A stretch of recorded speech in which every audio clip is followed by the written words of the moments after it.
The episode begins with Sakamoto Taro, the legendary hitman, finding himself surrounded by a group of armed men.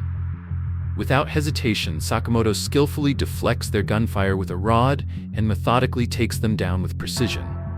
Renowned in the criminal underworld, Sakamoto is both feared and respected, even by fellow hitmen, for his unparalleled abilities. However, his life takes a dramatic turn when he retires from his deadly career. During a visit to a local convenience store, he meets and falls for a charming cashier. He leaves behind his ruthless ways, marries her, and starts a family. As time passes, Sakamoto's once lean and agile frame transforms into a significantly heavier build, marking his peaceful new life. Yet, tranquility doesn't last. While sitting in the store, a mischievous young boy draws a target and announces that hitting it will earn him free juice. Sakamoto remains silent, but his wife, Aoi, comments on the boy's increasing antics. As the boy attempts the challenge, he accidentally spills his bottle, soaking a nearby man's white pants. Furious, the man grabs the boy by the collar. Aoi grows concerned, and the boy only makes the situation worse by further dirtying the man's pants. Just as the man is about to retaliate, Sakamoto intervenes, but only in his imagination. He visualizes pinning the man to the ground with a pen at his throat.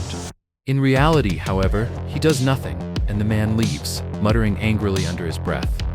The tension eases as Aoi and their daughter Hana comfort the boy. Suddenly, a mysterious figure steps forward, praising Sakamoto's imagined pen move. The man reveals himself as Shin, a former colleague and hitman with psychic abilities.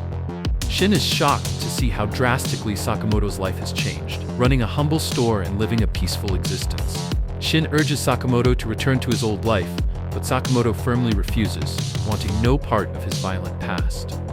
Still skeptical, Shin recalls the fearsome reputation Sakamoto once held among gangsters, earning the title of a legendary hitman. Frustrated by Sakamoto's apparent decline, Shin lights a cigarette in an attempt to provoke him. However, Sakamoto cuts the cigarette mid-air, showcasing that his remarkable reflexes and skills remain intact. Later, a surprising moment unfolds when a man approaches Sakamoto, not with a demand for violence, but for help trimming tree branches. Sakamoto, ever composed and efficient, assists with ease.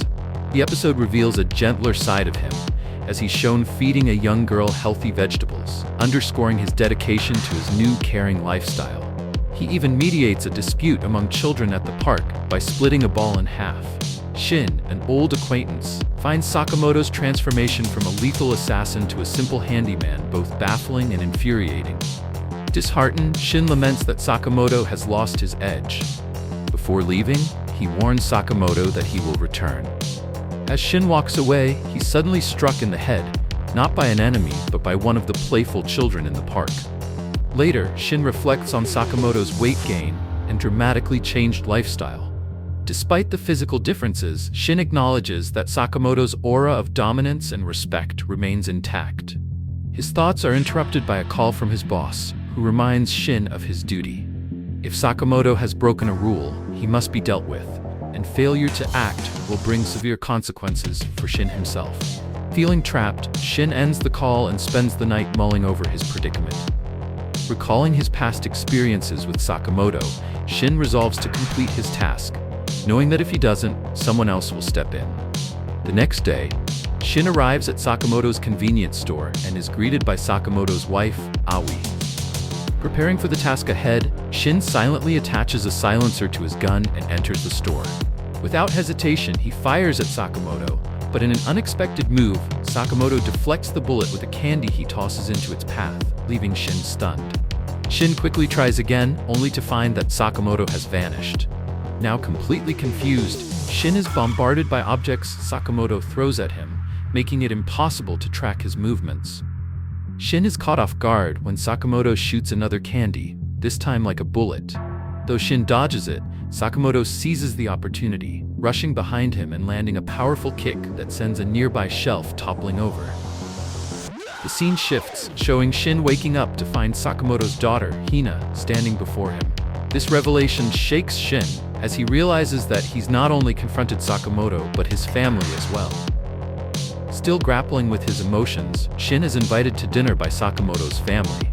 Initially suspicious, he wonders if the food might be poisoned, but since he's unbothered by poison, he eats. To his surprise, the food is incredibly delicious, even emotional, and he starts to cry. This reaction catches the attention of Aoi and Hana, who notice that Sakamoto would likely have had a similar emotional response. Aoi begins to understand the small joys Sakamoto is protecting by leading a peaceful life, which causes Shin to question his own motivations. After dinner, Shin prepares to leave, but Sakamoto shows him a paper with an invitation to return to his old life. This gesture leaves Shin speechless. The scene then shifts to Shin standing before his boss, who belittles him for his apparent failure.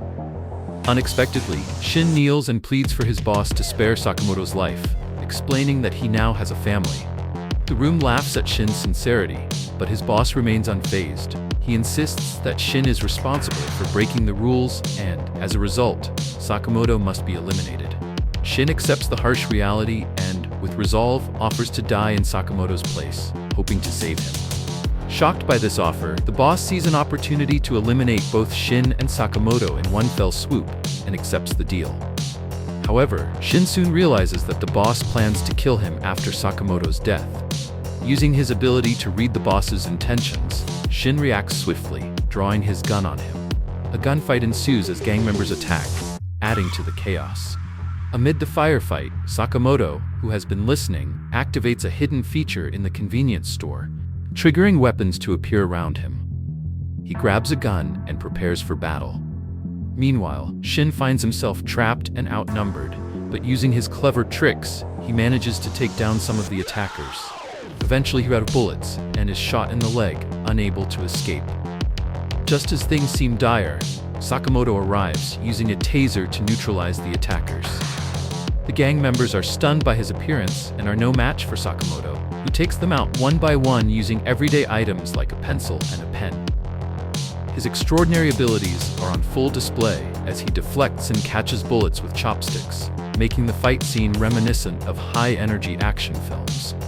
After defeating the attackers, including their leader, Shin is left in awe of Sakamoto's abilities.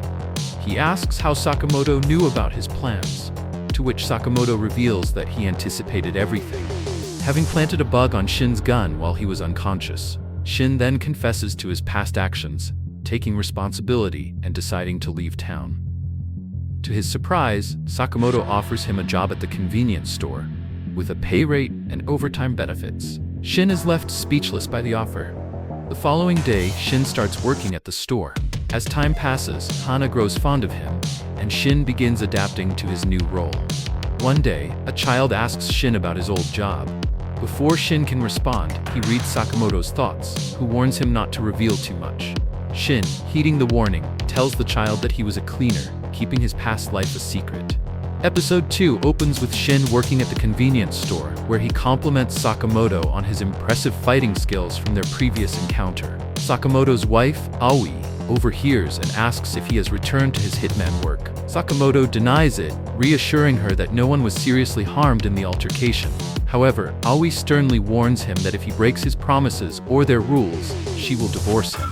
Sakamoto grows upset, and Shin curiously asks about these rules. But instead of answering, Sakamoto becomes more focused on Shin's questions and begins to contemplate how to deal with him later. The scene shifts to Chinatown, where Sakamoto and Shin are out shopping for the store. Sakamoto picks up a pork bun for his daughter, hoping it will make her happy. As they walk, Shin wonders aloud if they really came all the way to Chinatown just for that. Sakamoto reflects on how deeply he cares for his family. Suddenly, a girl named Lu jumps down from above, landing on Sakamoto and causing the pork buns to be ruined. Sakamoto looks visibly distressed, but Lu quickly explains her situation. Before they can process it, a group of people appears, determined to capture Lu. Sakamoto intervenes, breaking a knife aimed at her, and Shin helps free her. Despite the danger, Sakamoto remains focused on the ruined buns, clearly upset. As more pursuers close in, Sakamoto and Lu run, managing to escape. Later, their boss learns of the failure to capture Lu and becomes enraged. A man named Dan arrives, kills the person who failed, and expresses his frustration. He claims that he destroyed their entire clan and still couldn't capture Lu. Lu then reveals to Sakamoto and Shin that she holds the key to her family's treasure, which is why everyone is chasing her. Shin suggests that she could give up the key to save her life, But Lu refuses. The key was entrusted to her by her parents, who sacrificed themselves to protect it, and she will guard it with her life. Shin acknowledges her decision, but Lu insists that their involvement is unnecessary and starts to leave. Sakamoto, however, stops her and asks if she can make pork buns. Lu replies that her father taught her how to make them. With that, Sakamoto decides they can do their shopping later. Shin warns that Lu's family is part of the mafia and they shouldn't get involved. But Sakamoto, undeterred by the danger, insists on having the pork buns. Shin tries to convince him to back off. But before they can leave, a loud bang sounds and Cho arrives, kicking Sakamoto into a nearby building. Shin attempts to strike at their opponents, but quickly realizes how skilled and dangerous they are. Meanwhile, Sakamoto steps in when Lu is attacked, displaying his incredible strength and shocking everyone with his abilities. He attempts to convince Lu to hand over a valuable key in exchange for a quick death, but she refuses, revealing that her parents sacrificed themselves to protect it. Enraged by her defiance, Sanhee threatens to kill her the same way he did her parents. This infuriates Lu, prompting her to rush at him in anger. Shin tries to stop her from acting rashly, but Sakamoto fiercely protects Lu from Sanhee's attacks. As the battle intensifies, Shin begins to realize that Sakamoto's actions are driven by something much deeper than mere protection. As Sanhee continues to provoke them, Sakamoto reflects on a pivotal moment with his wife. He recalls returning home covered in blood after a violent job, only for his wife to express her frustration. She wasn't upset about the blood, but about the lifestyle he was leading. She didn't want material gifts. She wanted him to change, to stop the violence, and to live a peaceful life with her, free from harm. In a deeply emotional moment, she even jumped off a building, prompting Sakamoto to save her. She made him promise that he would stop killing and instead help others, believing that every person is important to someone. This conversation became the foundation of a new rule for their family: to protect and care for others. This emotional flashback leads to a deep realization for Sakamoto, and even Aoi is moved by his commitment to change. The scene emphasizes themes of redemption, the importance of family, and the value of human life. Back in the present, Sanhee and Bang Cho attempt a coordinated attack on Sakamoto, but despite his bulky appearance, Sakamoto evades all their strikes effortlessly, surprising his opponents. Realizing they need to step up, the two enemies launch another combined attack, but Sakamoto stops them before they can land a hit, knocking Bang Cho down with a heavy object. When Sanhee tries to strike, Sakamoto counters, leaving him stunned.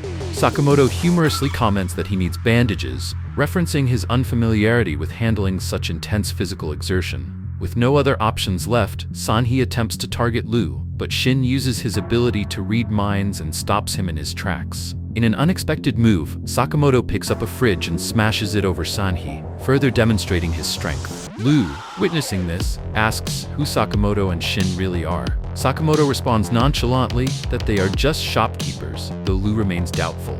Meanwhile, Dan, obsessed with reaching the treasure, is surprised when Sakamoto and Shin arrive with the captured enemies. Lu, frustrated, threatens Dan with a knife, and in a fit of anger, starts physically confronting him.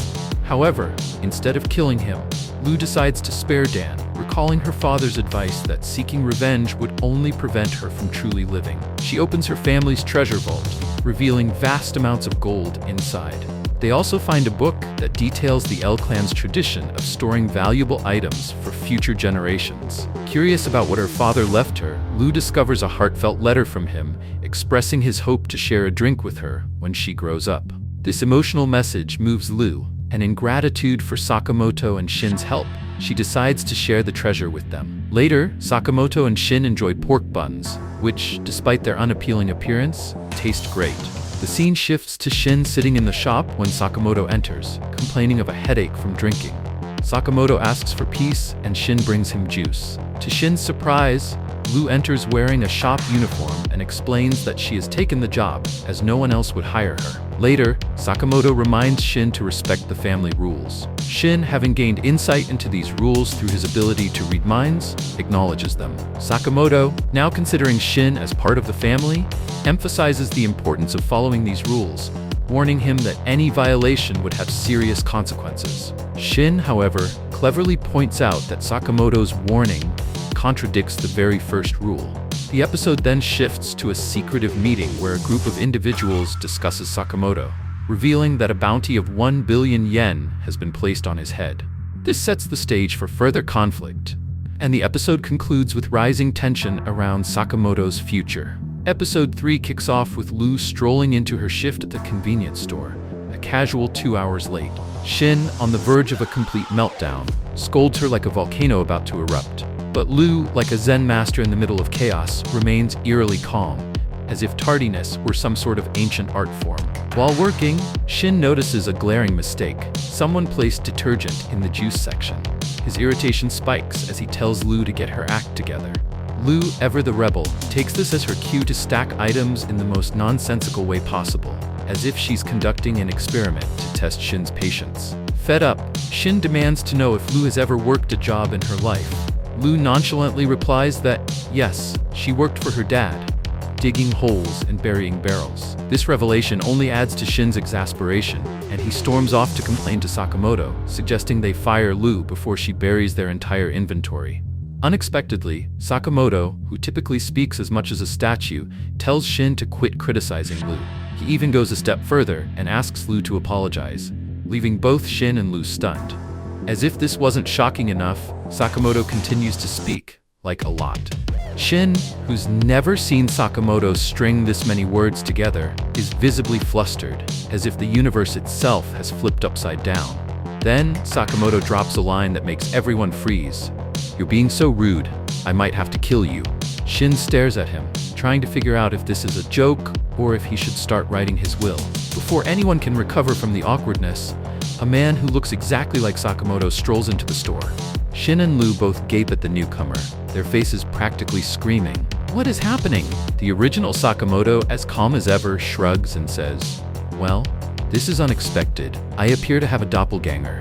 Shin tries to process the situation, wondering how someone could perfectly mimic Sakamoto, while also panicking over the fact that he can't read the doppelganger's mind. Meanwhile, Nagumo finds all of this absolutely hilarious and laughs like he's watching a comedy special. Shin and Lou, in no mood for his antics, both punch him in frustration. The doppelganger finally introduces himself as a close friend of Sakamoto's, claiming to be 18 years old and working at a nearby convenience store. Shin and Lou exchange confused glances, clearly skeptical of his youthful claim. Then Sakamoto casually reveals that the doppelganger is actually 27 years old and a seasoned hitman. Cue more jaw-dropping from Shin and Lou. The doppelganger then shares some alarming news. There's a 1 billion yen bounty on Sakamoto's head. As the group processes this bombshell, a pizza delivery guy arrives. Shin quickly reads his mind and realizes he's an assassin in disguise. The pizza guy confidently takes Nagumo hostage, but Sakamoto remains so calm, you'd think he was ordering takeout. Nagumo, however, isn't one to stay quiet and starts choking the assassin, which only makes things more chaotic. Sakamoto steps in, stopping Nagumo and reminding everyone to keep things civil. Nagumo reluctantly backs off, throwing in some jokes to lighten the mood, but Sakamoto stays as stoic as ever. Meanwhile, a mysterious group of people watches the whole ordeal through surveillance cameras. They discuss their next steps, with some arrogantly claiming Sakamoto won't be an issue because he's been retired for 5 years. Little do they know, Sakamoto is already watching them through the cameras. He delivers a chilling warning: "If you try to stalk me, I'll make you regret it." Later, Shin expresses concern to Sakamoto about more assassins showing up, but Sakamoto advises staying low. This plan is immediately ruined when Hana and Aoi came to Sakamoto brimming with excitement. Hana announces that they're going to an amusement park the next day, leaving Sakamoto visibly uneasy at the idea of such a public outing. The next day, Hana and Aoi are full of excitement, while Sakamoto, Shin, and Lou look like they're heading to their doom. On the Ferris wheel, Lou starts feeling queasy after overindulging on food. Hana, meanwhile, cheerfully explains that they're here to see Sugar Bonnie, a powerful fighter.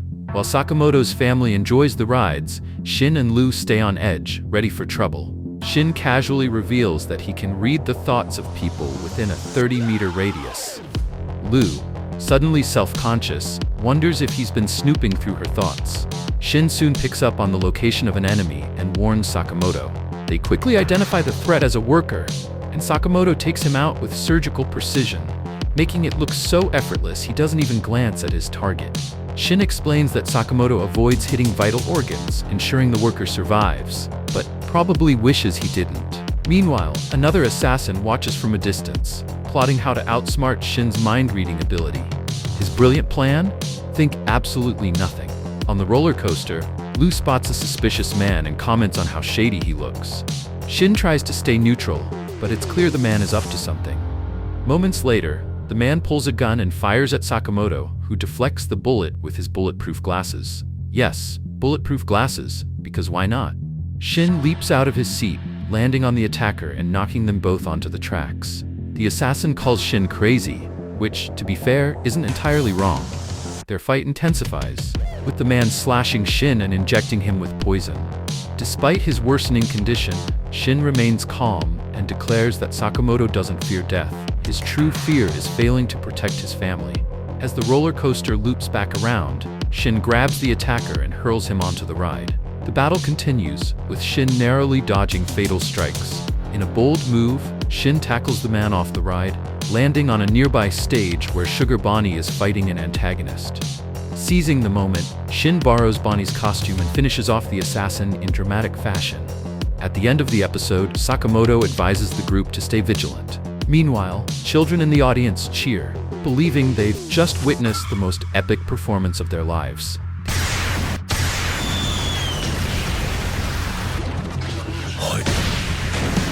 The episode starts with Lu on a roller coaster, feeling sick. Meanwhile, two assassins appear. The woman dislikes crowded places, and both have the same mission, to kill Sakamoto. Suddenly, the man scolds her for almost stepping on ants, showing that he only kills targets, not innocent creatures. She argues but respects his rule. Elsewhere, Shin uses eye drops to counter poison, thanks to a strange man who carries antidotes. Sakamoto asks him who sent him, but he refuses to answer. Lu grabs his knife, stabs him, and wastes the antidote, forcing him to confess. He reveals that Don Daka hired him, a company where assassins must complete missions alone. Shin mocks him for confessing so quickly, and the man admits he's just doing a part-time job. When asked if he's in JAA, Japan Assassins Association, he nods and explains that only 400 people in Japan are certified hitmen. He then asks if Sakamoto was part of the order. Sakamoto stays silent, confirming the truth. Ao and Hana arrive, and the group prepares to leave. Before they go, Shin steals the assassin's knife but spares his life. Hana even puts a bandage on him, making him smile as he watches them leave. Later, Shin admits the antidote made him lose his mind-reading ability for a while, making everyone uneasy. Meanwhile, in a washroom, Assassin Teisu is attacked by two killers, Obi Guro, Obi, and Boiled. She pins him down, and Boiled scolds her for acting improper. Obi is excited to fight Sakamoto, but Boiled teases her for never meeting him. He has a scar and jokes that Sakamoto didn't give it to him, he just fell. Teisu watches, thinking they seem silly, but they once killed over 100 people alone in a past battle. Back with Sakamoto's group, Hana worries they aren't enjoying the trip. They reassure her, and she cheers up. But their fun is cut short when they reach the haunted house. Nervously, they enter. Boiled and Obi watch them through security cameras. Inside, Shin relaxes, thinking they are safe. But suddenly, an attacker with a knife charges at them. Shin dodges, and Sakamoto quickly knocks him out. Meanwhile, Hana and Ao have fun in the haunted house. Obi is impressed by Sakamoto's skills, but Boiled warns her not to underestimate him. She asks if he holds a grudge against Sakamoto, but he says they were neither friends nor enemies. A flashback shows young Boiled and Sakamoto at a Hitman training center. Boiled respects Sakamoto's strength, and they complete missions together. On Valentine's Day, Boiled assumes neither of them got chocolates, but girls swarm Sakamoto with gifts. When Nagumo asks who Boiled is, Sakamoto simply replies, "I don't know." In the present, Boiled reflects, feeling they were once the same. Sakamoto's group defeats many assassins and gets ready to leave. Lu, still scared, drinks from her bottle again. Shin checks it and realizes it's just alcohol. Suddenly, they hear strange noises and open a door, revealing zombie-like assassins. Sakamoto and Shin fight them, but Boiled suddenly appears and punches Sakamoto so hard he crashes through a wall. Sakamoto gets up without a scratch and realizes his family is missing. He demands answers, but Boiled only asks, "Do you remember me?" Sakamoto's expression turns serious. "I'll show you hell." As Shin defeats the last assassins, he finds Ao and Hana unconscious. Before he can react, Obi sneaks up, excited to fight. But before she can speak, Lu slaps her. Lu declares her family has mastered Kung Fu for 4,000 years, and Obi will face it. Instead of being angry, Obi grins, eager for a challenge. Boiled mocks Sakamoto, saying he's weak now. But before he can finish, Sakamoto appears behind him, ready to strike. Boiled quickly sets off explosives, blasting Sakamoto away. Meanwhile, Lu fights Obi but gets grabbed and shaken until she's dizzy. Obi then traps Shin with cello strings, warning Lu that if she doesn't land a hit in 10 seconds, they'll proceed with Shin's operation. A man revs a chainsaw, making Shin panic. But instead of attacking, Lu suddenly starts crying, apologizing for failing him. Everyone is stunned. Boiled assumes Sakamoto is finished, but he stands up again. Boiled sets off another explosion, knocking him down. No sense fight. Boiled's special moves, rocket punch and explosive BBs, let him attack from any angle. Sakamoto remembers Boiled explaining these skills long ago. In the present, Boiled punches Sakamoto hard, sending him flying. Memories of his family flash in Sakamoto's mind. Thinking he won, Boiled turns to leave, until he senses something. Sakamoto stands up, but something has changed. His excess weight is gone. Boiled is shocked as Sakamoto smirks. Now, I'll show you my real strength. Meanwhile, Lu and Obi continue fighting. Lu, still drunk, dodges easily, confusing Shin. Her ponytail accidentally smacks Obi, making her feel lucky. Annoyed, Obi attacks, but Lu laughs and drinks more. Furious, Obi strikes again, but Lu lands a powerful kick to her face.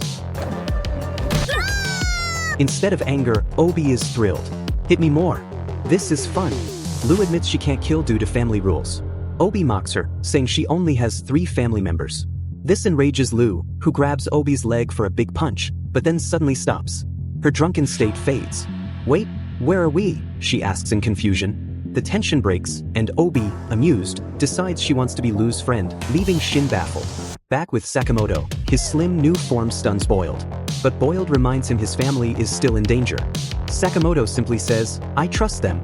Then, with incredible speed, he charges at Boiled, crashing through a wall. Boiled tries another rocket punch, but Sakamoto counters, breaking Boiled's machine. Desperate, Boiled uses explosives, but Sakamoto catches them midair. How is he still this strong? Boiled wonders. Sakamoto replies, I don't fight to hurt people anymore. I fight to protect my family. That makes me stronger.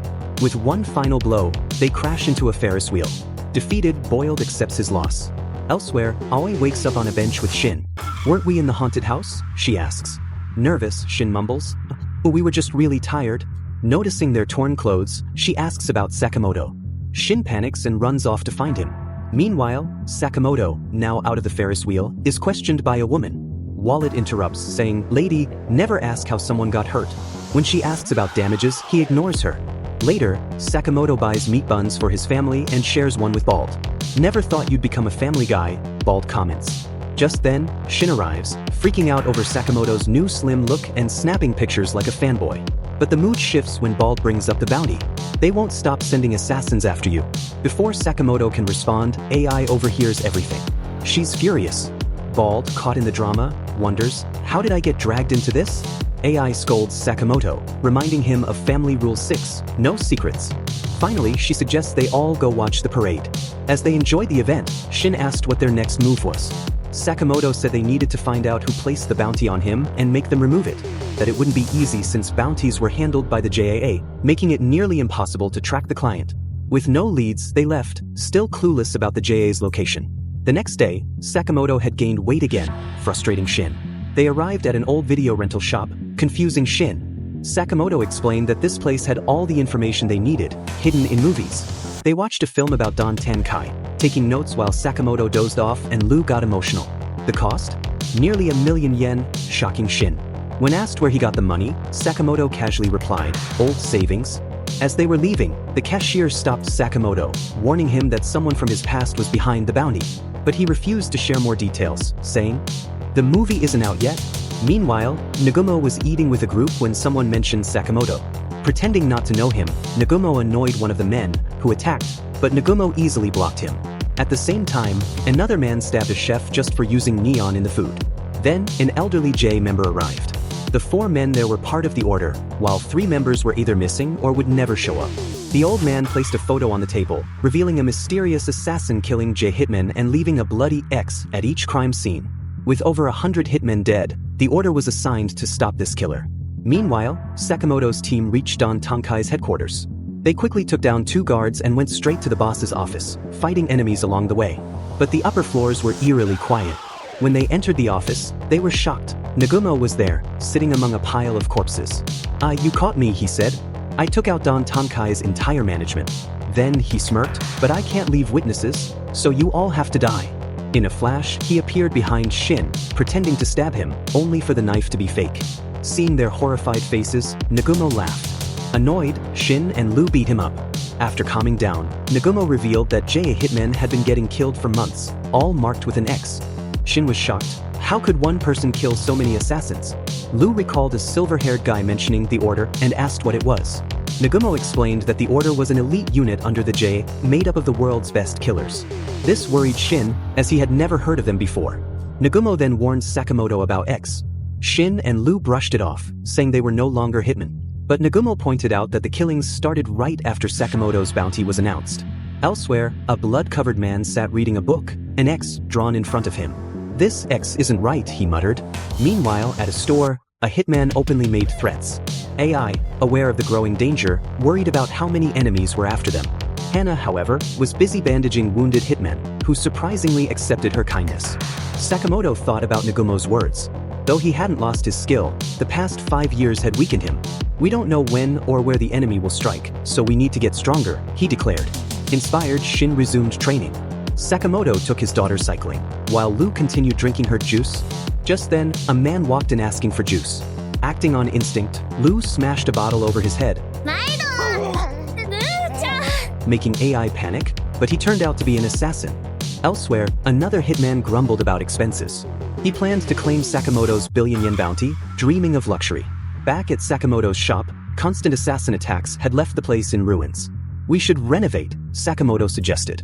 But they were broke. That's when Shin mentioned an airsoft tournament with a 100 million yen prize. Winning it could solve their money problems. Just then, an assassin walked in, holding Sakamoto's picture and demanding his whereabouts. Without hesitation, Sakamoto replied, "Never heard of him. I just work here." The assassin looked at him in disbelief. "What? The store is named Sakamoto." Unfazed, Sakamoto shrugged. "There are over 100 stores named Sakamoto in this city." The assassin instantly fell into despair.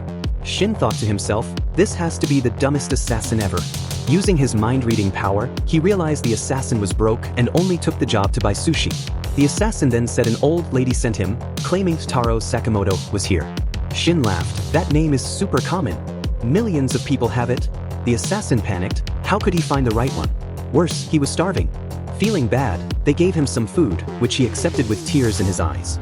That night, the assassin, Mishimo, camped out and dreamed of being rich, buying a house, eating fancy food, and proving his old team wrong.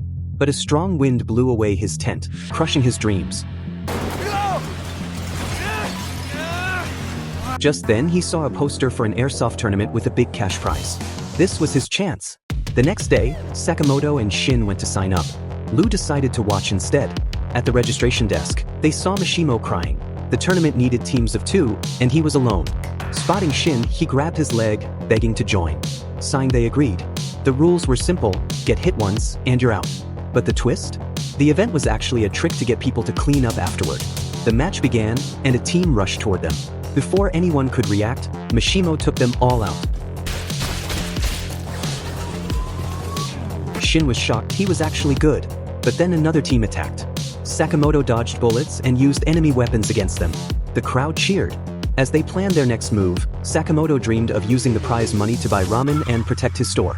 Mishimo, feeling like he finally belonged, smiled. "You guys are my real friends." Then Lu blurted out, "Of course. Taro Sakamoto is a legend." Mishimo froze. "Wait, Taro Sakamoto?" He checked his wanted poster and laughed. "No way. This guy is skinny." But Lu made it worse. "Oh, he used to be thin." Shin and Lu laughed, but Mishimo got serious. "You tricked me," he growled, raising his gun. Before they could explain, enemies attacked, forcing them to scatter. Mishimo had secretly brought a real gun with the help of his pet parrot. He fired at Sakamoto, but Sakamoto dodged. Mishimo was shocked. How did he move so fast? Knowing he couldn't win, he ran away. Sakamoto and Shin tracked him down. Just as Sakamoto peeked with a mirror, Mishimo shot. The bullet bounced and barely missed Sakamoto. Mishimo laughed, "My bullets can ricochet." He kept shooting while Sakamoto and Shin dodged. As they ran, Mishimo remembered his past. He was bad at everything until he discovered sniping. But even then, people doubted him. He wanted to prove himself. Shin suddenly asked, "Are you doing all this just to impress others?" Mishimo was stunned. "How do you know that?" Shin replied, "Because what others think doesn't matter. What matters is how you see yourself." Then, Shin screamed into his mic, making Mishimo's ears ring, giving away his location. Before Mishimo could react, Sakamoto threw a rock, smashing his gun. In the end, Sakamoto's team won. Mishimo, feeling like a failure, started crying. Shin groaned, "Assassins don't cry this much." Mishimo sniffled, "You don't know what it's like to be weak." But Sakamoto smiled, "Weak? I've never seen a sniper as good as you." Mishimo teared up again, this time, happy. As they left, Shin handed him 50 yen. "Your bullets destroyed half the town." Mishimo was speechless. The next day, Aoi admired their trophy, even though they lost the prize money. Curious, Shin asked, "How did you two even get married?" No way Sakamoto made the first move. A flashback showed Sakamoto, covered in blood, meeting Aoi at a store. She just handed him a bandage. That simple act made him fall in love instantly. Shin got emotional reading Aoi's memory, but Sakamoto glared at him to stay out of it. Hana enjoys her school event with her parents, Sakamoto and AI, at Parents' Day. AI mentions they could attend because Shin and Lu are handling the store, but wonders what's happening there.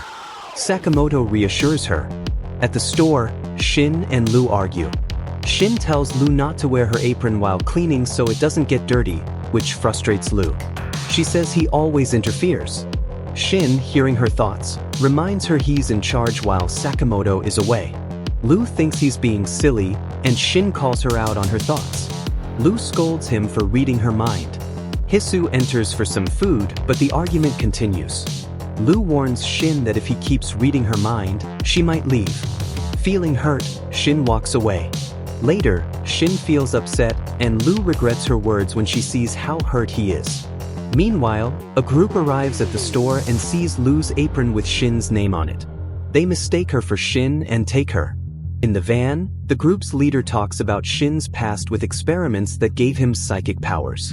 Lu defends Shin and reveals her name as Lu Xiaotang. The leader realizes the mistake. Back at the store, Shin notices Lu's absence and the mess. Sakamoto arrives and uses a tracker to find Lu. Meanwhile, the leader plans to take Lu to the lab, thinking she's Shin. Lu starts crying, feeling guilty. Sakamoto and Shin arrive on motorcycles to rescue her. Lu is overjoyed. The leader, realizing they've taken the wrong person, backs off. A fight breaks out, and Sakamoto easily defeats the group's men. As the boss threatens Lu, Shin confronts him.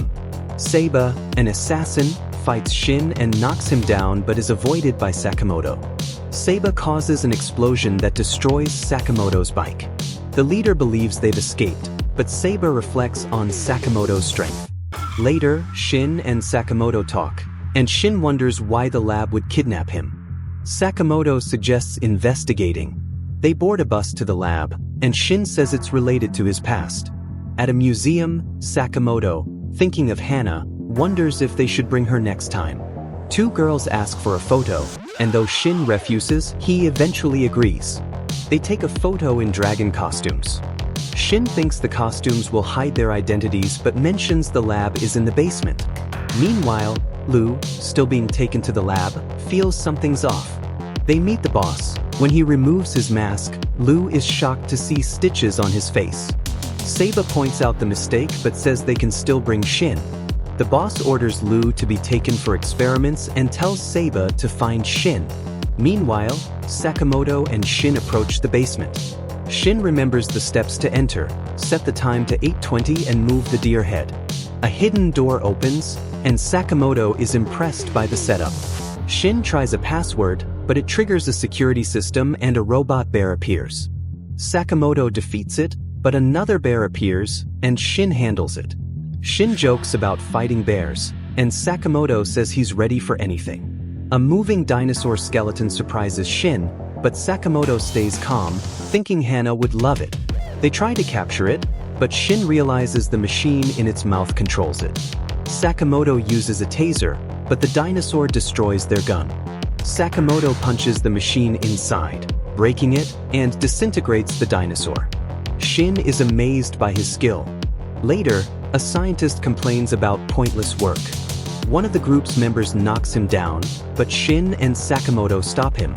Shin demands answers. The scientist explains that the lab was taken over by an assassin group a year ago.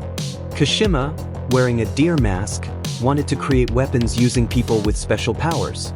The scientist reveals Kashima appointed leaders for the experiments. Shin realizes they'll need to fight the leaders to find Lu. Just then, Horiguchi, the floor leader, arrives. He sees his unconscious teammate and demands answers. No one speaks, so Mad stabs the scientist's hand and threatens to kill them all. Shin attacks Mad with a pen. The scientists scold him, saying they were trying to protect him. Mad, eager to test an experiment, injects Shin with a needle. Before Mad can continue, Sakamoto punches him in the face. Sakamoto asks, "Do you want to save this place?" Shin barely says, "Yes." Sakamoto gets ready to fight. Outside, Shishiba and Osareji from the Order arrive with their own mission. We then see Heisuke stopping by Sakamoto's convenience store, hoping to grab something tasty for himself and his pet parrot, Pisuke. As he steps inside, he notices Hana sitting alone, crying. She tells him that Sakamoto, Shin, and Lu are all gone. Wanting to cheer her up, Heisuke reassures her that he'll track them down. Meanwhile, down in the basement of a secret lab, Lu questions an elderly man about who he is. He introduces himself as Asakura, the director of the lab. At first, Lu assumes he's the one who kidnapped her, but he quickly clarifies that he's actually a prisoner, just like her. Curious, Lu demands to know what he does know. Elsewhere, Shin and Sakamoto come face to face with Matt Horiguchi, a scientist obsessed with experimenting on both himself and others. He's beyond thrilled to battle the legendary Sakamoto, hoping to turn him into a test subject. Before Sakamoto can react, Horiguchi plants a strange chip on his neck. Confused, Sakamoto swings at the scientist, only to accidentally punch Shin instead. Horiguchi explains that the chip manipulates the brain into mistaking allies for enemies, but Sakamoto, always quick on his feet, figures out a way to use the effect against Horiguchi. Instead of hesitating, he throws a punch at Shin, which ends up hitting the scientist instead. Realizing his plan isn't working, Horiguchi scrambles to adjust his strategy. Back in the lab, Lu demands answers about why she was captured. Frustrated, she blurts out Shin's name, which immediately catches Asakura's attention. He asks if she's referring to Shin the Psychic, revealing that he was the one responsible for Shin's abilities. It turns out Shin wasn't born with his powers. He was once just an ordinary kid. Years ago, a man named Ando left Shin in Asakura's care, promising to return, but never did. As a child, Shin helped Asakura with his research, fascinated by the scientist's goal of pushing human brain power to supernatural levels. Unfortunately, his experiments were met with constant failure, causing many to lose faith in him, except for Shin, who remained supportive. Then one fateful night, Shin accidentally drank a potion Asakura had created. The next morning, he realized he could hear people's thoughts. What seemed like a gift quickly became a curse, as others started avoiding him, creeped out by his new ability. Even Asakura became desperate to reverse the effects, but his determination only made Shin feel like a mistake. Heartbroken, Shin left the lab and never came back. Hearing all this, Lu is overwhelmed with emotion. She reassures Asakura that Shin isn't bitter about his past anymore.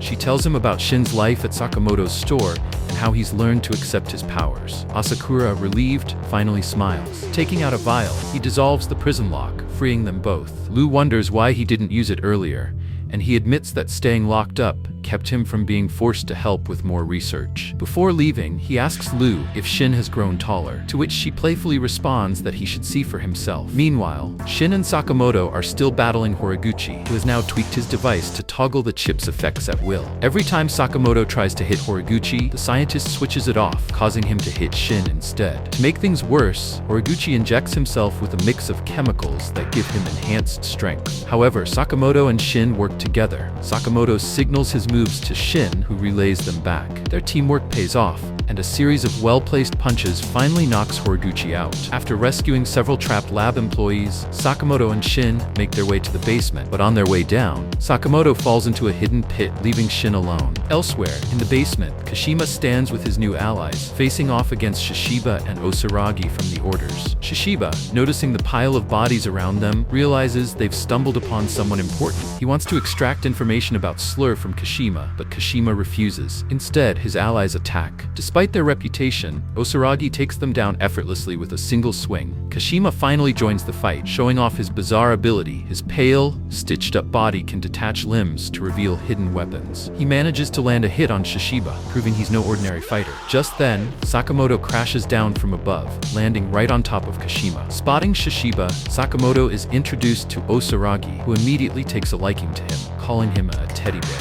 Kashima, however, sees Sakamoto as the perfect sacrifice to Slur. He believes Sakamoto is the only one to have ever wounded Slur, making him a prime target. Shishiba asks if that rings any bells, but Sakamoto doesn't seem to recognize the name. Deciding the fight isn't worth it, Shishiba and Osaragi leave, though Osaragi doubts Sakamoto will survive. Shishiba, on the other hand, acknowledges that Sakamoto may have lost his edge, but he doesn't believe he'll die. Meanwhile, Shin encounters an invisible assassin. Even with his psychic abilities, he struggles to land a hit. The assassin moves swiftly, landing a hard blow on Shin. Bleeding, Shin quickly smears his own blood onto the assassin's jacket, giving away his location. Just as the assassin moves in for another attack, a single gunshot rings out. Heisuke has arrived, sniping the enemy from afar. Heisuke then makes his way into the lab, ready to assist Shin and Sakamoto. And with that, the episode concludes. Don't forget to like, comment, and subscribe.